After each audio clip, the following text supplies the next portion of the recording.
feel like I just kind of gone through one trauma to another trauma to another trauma in my life, and I just wanted some peace and some alone time. I was gonna like focus that year on just myself and doing what I want, and I went through a really rough time during that time period. I got to a night where I was just kind of like, what is it that I want from my life? And so I wrote it all down. So I wrote down all the things that I wanted in my life, and I covered, like, these are like scriptures and stuff. This was Tuesday, November 15th, 2022. One of those, of course, was, you know, what I wanted in like a future like husband. I was thinking like, I'll pray over it, but it'll probably be like 2, 3, 4, 10 years before anything happens. And I'm certainly not in the place right now to be looking for someone. I need to get my own life together. I like half prayed over it. Then I didn't think about it anymore. I was also in that time trying to like go to church regularly, because like I had been away from church for a long time. And then one day at church, they announced that they were looking for more volunteers for the video team. I mean, I guess I'll try it for like, I don't know, a couple months. If I don't like it, then I just won't do it anymore. Not thinking anything about it. So I walked in that day and joined the video team. So yeah, me and Cynea, I met Cynea at church, you know, as it should be. You know, a man and a woman should come together like that at church. I was working in the church's video department because I helped them with their broadcast on Sunday. I came in one morning and she was standing there, and you know, my first impression was, man, she was nice, you know. But you know, you see women all the time, you know. So it's like, but in that instance, it was like, wow, you know, she looks really nice. He made like some silly joke, and I was like, this guy's a dork like I am. That's funny. That's about as far as it went though. First of all, I don't know who she is. I don't know how old she is. If I ever see her again after today. My friend was back there as well, one of my girlfriends. I was getting to know the guys in the video team. I found out they were all the pastor's sons. So I just asked her what her name was, you know, making small talk. How old I was, surface level stuff. He said that he's like a graphic designer.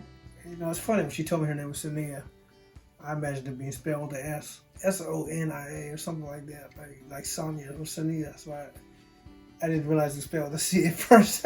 I was explaining like how I do YouTube and, you know, how I'm just kind of interested in the team, blah, blah, blah. She continued to come back to the video department.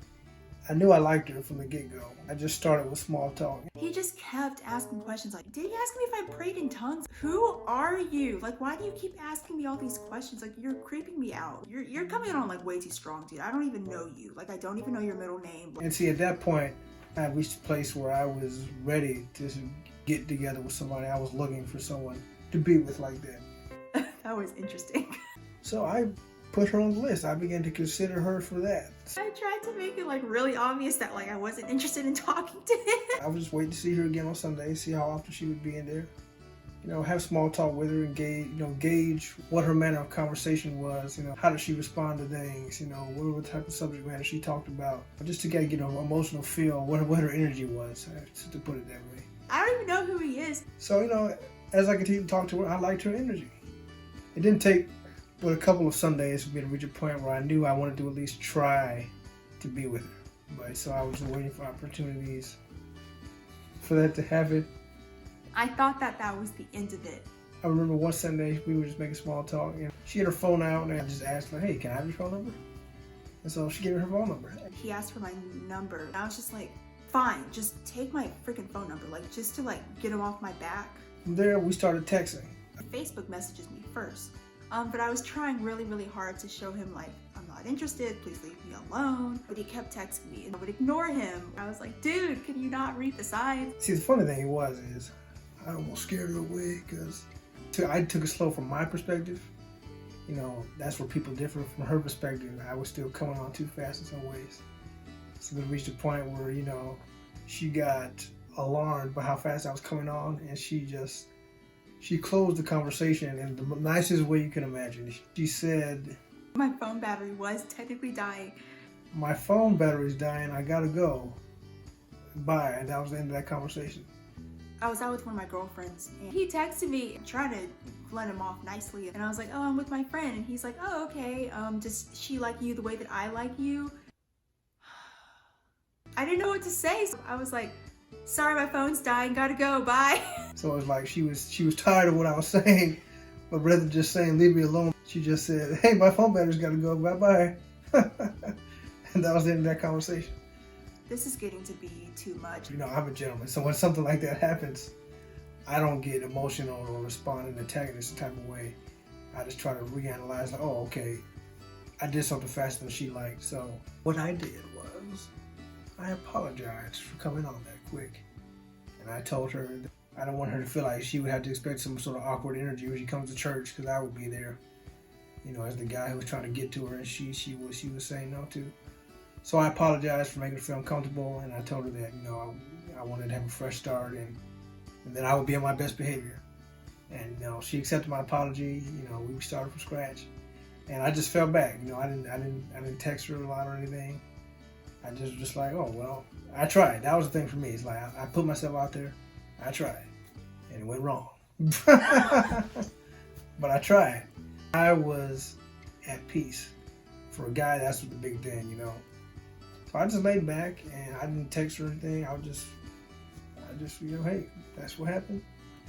You know, let bygones be bygones. I was planning on telling him that on Sunday, and I think it was on either a Wednesday or a Thursday. He texted me, and he was like, hey, Cynea, I just want to let you know I'm really sorry for coming across so strongly. I think I can tell that you just want to be friends. You know, I don't want to make church uncomfortable for you, especially considering that we're on video team together. I don't want that to be like an uncomfortable experience for you. And I was like, thank you. I'm just not interested in being more than friends. We ended it something like that. And at that point, that was it for me. I was like, I am home free. So I left it there for a while. And I was at work one night and I started feeling, I don't even know how to describe it. I just felt this pull to like give him a chance, just see where it goes, which it made no sense to me. I don't even know him. And I was like, wait a sec. He did apologize. Like, he's a grown man who apologized to me before I even had to tell him what was wrong. He had the emotional maturity to know like why I might not be interested. That actually is like a really good show of character. I really like that. And to be so like genuine, to have my feelings and, you know, into consideration. I'll give it a shot. I will give this feeling, whatever that is, a chance. I called him. We set up a meeting to go to Sprouts to get color schemes that would work really well. That was the first time that we actually like hung out together. After a couple weeks, she began texting me. I'm a graphic designer, so I make logos and stuff. So we began to talk about maybe working on a logo for a business project she wanted to do. And the process of setting up a meeting to discuss the logo and graphic design project, that meeting or get together ended up becoming like our first date. It wasn't a date, it was a business meeting. It was a date. No, it was a date. We went to this meeting and I kind of was like, you know, oh, I want this meeting to like go well. I felt kind of giddy, which is weird because I wasn't interested in this guy. And then I took a chance with this feeling, and now all of a sudden I'm feeling like butterflies? Like, what is that? You know, we went to Sprouts and we were able to like actually like laugh and joke and have a good time and stuff. And after that was done, I didn't want to like stop hanging out with him. And so I think we just went around town and just did stuff. We went to like a furniture store and we were joking about the kind of furniture that both of us like. And I was like, we're not even living together. Why are we talking about furniture and we don't even know each other like that? And then we went to Golden Corral. You know, I am a strong, independent woman, so I was gonna pay for my own food. You know, I don't expect anything from him. I was just like, oh, okay, I'll pay, but let me see if he's gonna pay. But I was about to pay for like both of us. He was like, oh, no, I got it, I'll pay. And I was like, huh, okay, he's paying for my meal. I think that means that this is a date. Okay, cool, that's great. We talked and he told me the reason behind, you know, why he came on so strongly, and it made more sense. And so I was like, oh, okay, he's actually like a nice guy. So after that, we had grounds again where we could start texting regularly and, you know, just feeling each other out again. I want to keep hanging out with him. It's lovely. So we began to meet once a week, every Tuesday, just because we enjoyed hanging out that first time. And it was like, hey, let's do this again. Let's just take one step at a time, see where it goes. We've just been hanging out ever since. For me, this is a sign that this was actually going to work out. This is meant to be together, because she said no when it was all over with. Then God brought her back to me. So I was excited. I remember I just wanted to get to actually know him. There was a lot of nights that we were just talking on the phone a lot. I'd often ask him questions from one of those question things that you find on Google, just anything. I was a lot more excited about our relationship potential than she was. It took a lot of, me being positive about the odds of us being happy together. I was still very, very cautious. I was really happy and jolly about being in a relationship. She had more concerns about, the practicality of it, how things will work out. Going from a dating relationship to something more deeper. So, at the very beginning, there was a lot of me sounding really positive, and her, having to be the voice of reality. So, hey, this could happen, I was just like, oh yeah, but look how good it feels to be together, the energy, the happiness, the peace. There was one night I told him something really close to my heart that I was worried about at the time. He prayed for me. And I remember I literally cried on the phone. Oh man, he's gonna think I'm some baby or something. And he didn't. He was just oh no, tears are natural and it's normal and it's okay. It can be cleansing. And I was like, I can be emotionally vulnerable in front of you and with you, and you don't judge me and you don't take advantage of that. That helped a lot to help me to trust him. I took it as a sign that God wanted me to have a shot at dating her. So I was all geared up. It was well, it's only a matter of time, Let me just keep being real, keep being myself, and if she likes what I'm showing her, I'm gonna ask her out. As time went on, I was I think I'm really starting to like this guy. I mean, we had joked about being boyfriend and girlfriend, casually, I was enthusiastic about it, so. I was at work one night and he asked me. We were talking one night and I just asked her, will you be my girlfriend? Hey, would you be my girlfriend? How about we be boyfriend and girlfriend? It was the best thing ever. Again, we had different speed expectations about how fast things would happen. So I thought a good amount of time had gone by. She still thought it was kind of quick to be asking her to go out with her, that soon. I was trying to slow things down just a little bit. But her answer was, give her some time to think, let her think about it. So, well, first and foremostly, can you please, talk to my dad first and have a meeting with him? She wanted me to talk to her dad first, because the church we go to, that's my father's church. My dad's the pastor. So her dad knows my dad as pastor. So, and it's just one of the things, if her father knows who you are like that and is involved in something that your family's involved in, talk to him about it. Let him know you're going to be interested in his daughter and you're seeing her.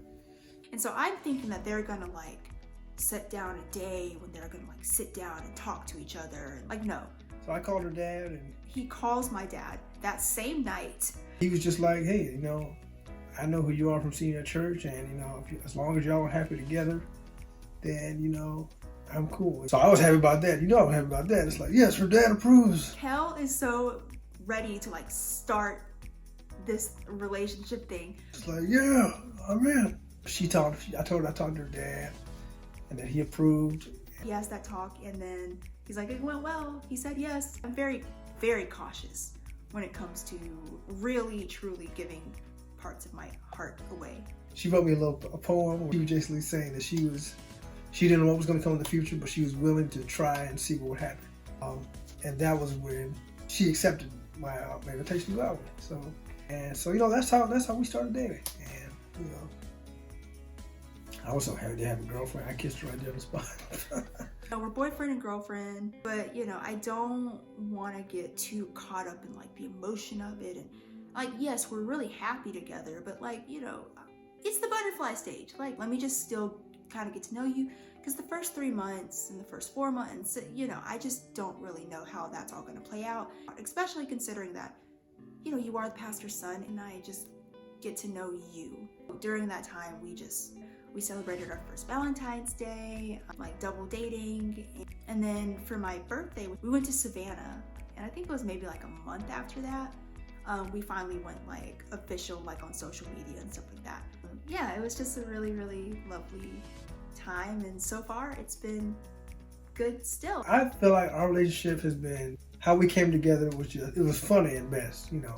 It's funny what happened, how I thought it was all over with and we got back together, and how she's, you know, just grown to love me. We've grown to love each other, and we've learned about each other. It's just been a great experience for me. It's just been a great roller coaster ride, and I've enjoyed every moment of it. I don't have any regrets. You know, I love Cynea.